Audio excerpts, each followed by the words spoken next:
Sempat kita diskusi dengan bruder kepala sekolah juga. Lalu kita datang ke sini sekalian tadi kita ketemu pastor di situ pas pastor ada memberi makan babi tadi itu. Ya, iya itu sudah. Pastor, kita lihat bahwa SMA Echa ini kan kita bisa bilang bahwa unik ya. Artinya kalau saya pribadi lihat bahwa ini baru satu-satunya mungkin di Papua Selatan sekolah yang isinya khusus hanya untuk orang asli Papua, anak-anak orang asli Papua, dan di sekolah ini juga anak-anak dilatih tentang entrepreneur. Kalau dari informasi yang saya dapatkan. Nah, Pastor coba cerita sedikit tentang bagaimana keseharian anak-anak itu sendiri di sekolah ini seperti apa? Ya, kalau keseharian anak-anak itu mereka bangun jam 4:30 mereka bangun. Lalu ya tentunya memang ada yang masih tidur-tidur, tapi ada yang memang langsung melaksanakan tugas. Ya, tugasnya misalnya ada yang menyapu ruangan, menyapu mereka punya tempat-tempat tidur. Lalu ada yang memang masak. Dijadwalkan ya, Pastor? Dijadwalkan, ya per meja, kita tidak jadwal, tapi mereka diatur per meja. Di dalam satu meja itu laki-laki perempuan dari macam-macam suku. Dari macam-macam suku. Jadi mereka masak itu, jadi pagi mereka masak untuk makan pagi, lalu kemudian mereka masak untuk makan siang. Jadi makan siang itu mereka sudah masak. Sudah masak sendiri, jadi orang pulang sekolah tinggal atur makan, selesai. Ya, itu yang biasa. Lalu kemudian setelah itu jam 6 kita ya kalau saya ada di sini misa, tapi mereka selalu doa pagi. Habis doa pagi mereka makan pagi, habis itu mereka sudah karena ada yang sudah siap makan, sudah siap dengan seragam, mereka pergi. Ya, sudah ke sekolah sampai 1:30 pulang makan, istirahat, jam 3 sudah ada aktivitas entrepreneur. Ya. Nah, kalau ada kegiatan entrepreneur di sekolah, mereka akan pergi ke sekolah. Tapi kalau tidak, mereka melakukan itu kegiatan di tempat ini. Oh, berarti ada dua? Di sekolah ada entrepreneur, di sini juga di asrama sendiri juga ada? Iya, karena memang ini kan satu kesatuan entrepreneurship. Jadi di asrama juga dia harus ada lahan, di sana juga sebenarnya ada lahan. Ada lahan juga. Guru-guru harus mengadakan entrepreneur. Jadi begitu. Jadi kalau ada kegiatan entrepreneur perikanan, mereka kan dibagi kelompok di sekolah. Nah, mereka kalau ada kegiatan entrepreneur di sekolah, pertanian atau peternakan, sudah mereka pergi. Pulang jam 5. Nah, jam 5 siap-siap seperti ini, dong mulai siap-siap apa? Mandi jam 6 mereka masuk ke belajar lagi, lalu jam 7 makan. Nah, tapi sekarang bulan-bulan ini kami selingi dengan literasi. Membaca? Ya, tapi lebih memahami, diajar mereka memahami. Ya, memang di sini ya membaca, yang membaca lancar mungkin 60-70%, yang lain masih setengah lancar. Penyesuaian. Ya, penyesuaian memang. Tapi kemudian ya setelah itu jadi mereka diberikan cerita kitab suci, memahami, lalu mereka bisa menceritakan kembali supaya dia paham. Bulan berikut harus masuk mereka di cerita-cerita misalnya sejarah atau apa, mereka langsung menceritakan itu untuk apa konteks literasinya. Kalau dari nilai-nilai, Pastor, nilai-nilai apa saja yang ditanamkan untuk anak-anak ini? Ya, kan namanya seorang entrepreneur memang mulai ditanamkan itu etos kerja sebenarnya. Nah, inilah mengubah dari orang peramu ke etos kerja itu butuh perjuangan, butuh ketegasan, apa semua itu.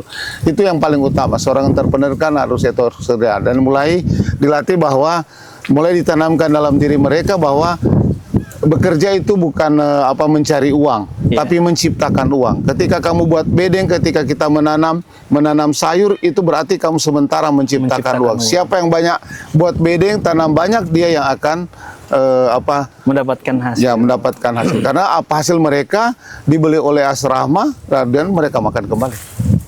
Iya. Ya, begitu. Kalau kita bicara tantangan, Pastor, artinya ini kan anak-anak ini dari daerah ya. Datang ke sini mungkin dengan pengalaman-pengalaman berbeda, dengan budaya-budaya dari daerah-daerah berbeda. Nah, ketika berkumpul di sini, tantangan apa yang paling besar yang menurut Pastor perlu memang ekstra? Yang ya kalau saya yang perlu ekstra soal mulai kedisiplinan. kedisiplinan ya. Hidup teratur itu masih susah. Maksudnya itu yang tantangannya. Jadi disiplin, hidup teratur, lalu kemudian ya soal kerja.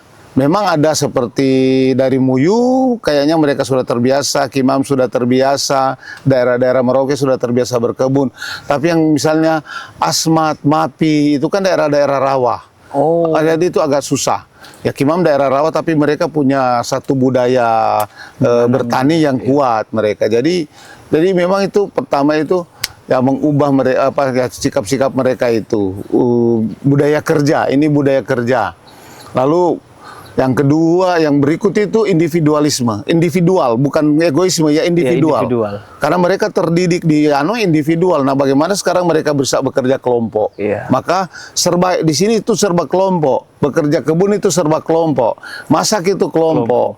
Itu makanya dalam satu meja tidak ambil sendiri, tapi sudah ditaruh di situ, mereka bagi sendiri. Ya itu sebenarnya latihan bagaimana mereka.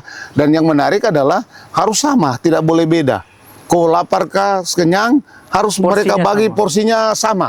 Tidak menjadi itu ya sudah menarik juga. Unik juga ya. Unik ya, karena itu disitulah sebenarnya ya keadilan mereka sama-sama begitu. Jadi memang ya mau bilang bagaimana yang terakhir itu menurut saya ya di mana-mana memang ini tantangan berat untuk mindset, perubahan pola pikir.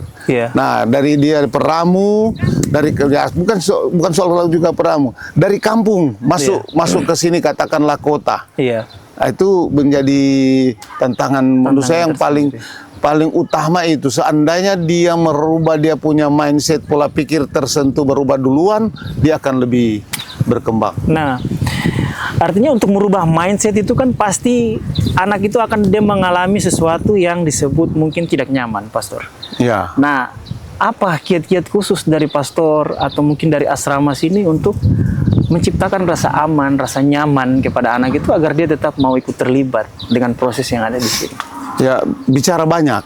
Bicara banyak ya, Pastor? Bicara banyak, tidak henti-hentinya bicara. Mau sukakah, tidak sukakah, bicara banyak. Harus selalu diingatkan, selalu diingatkan. Nah, memang ya. Artinya tidak bisa capek kalau untuk bicara. Tidak. Jangan bosan-bosan untuk bicara. Pokoknya kita bicara dan apa yang kita bicara kita lakukan. Ya lama-lama juga mereka akan mengikuti. Ya cuma pola itu. Lah selain memang ya kami ya sebenarnya harus ada ya rekoleksi itu. Tapi ya untuk merubah itu memang kita tidak boleh, dalam artian kita tidak boleh kalah dengan anak-anak mereka punya keinginan apa semua. Jadi pokoknya merubah itu tetap seperti itu. Kalau dari semua proses yang selama ini Pastor alami, pengalaman apa yang mungkin menurut Pastor paling menyentuh dari setiap rangkaian proses ini? Yang pertama ya saya menyambung sama tadi. Lalu kemudian ya mesti diimbangi dengan makan. Terkait rasa nyaman tadi. Rasa nyaman tadi itu harus dikaitkan dengan makan. Jadi memang di sini kita makan pagi, siang, malam itu terpenuhi sayur dan ya setidak-tidaknya siang ada lauk, malam kalau kita pas banyak ikan atau tempe tahu atau telur itu tetap itu merasa tuh ya, sebenarnya itu yang kita coba. Yang penting orang nyaman di sini ya sudah. Pengembangan bakat minat dia juga ya membuka wawasan dia itu saja sebenarnya itu. Nah,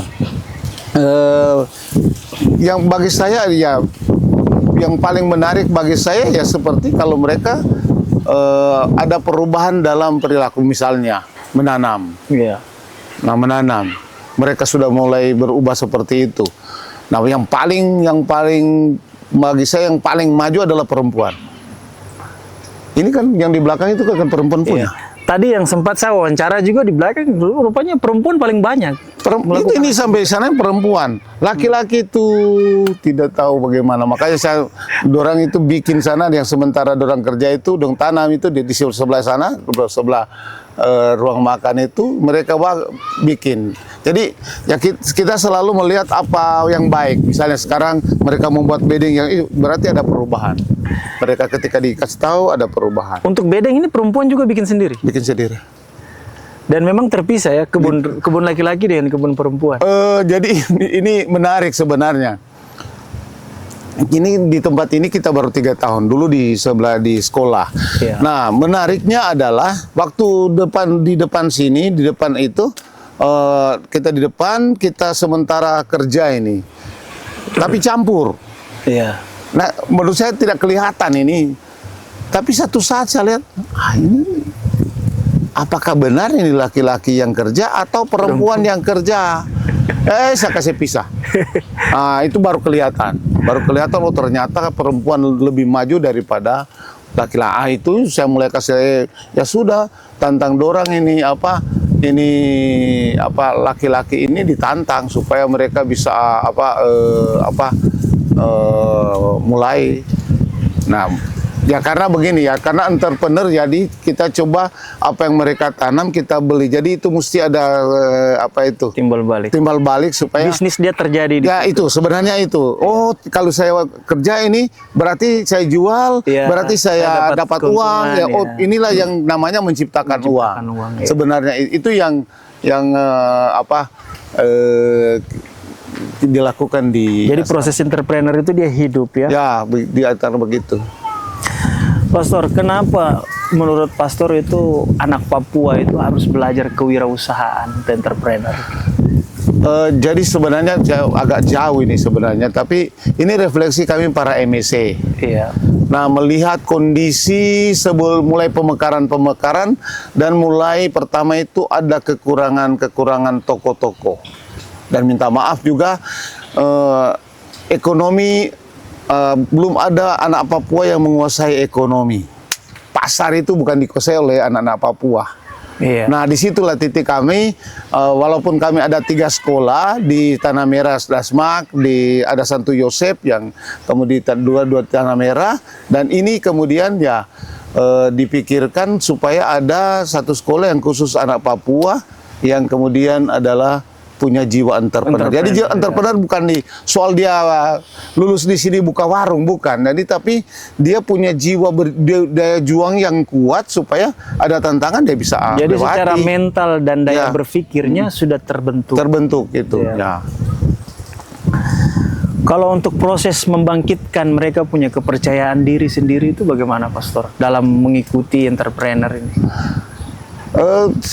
Kalau bilang kepercayaan diri, sebenarnya mereka punya kepercayaan diri yang kuat.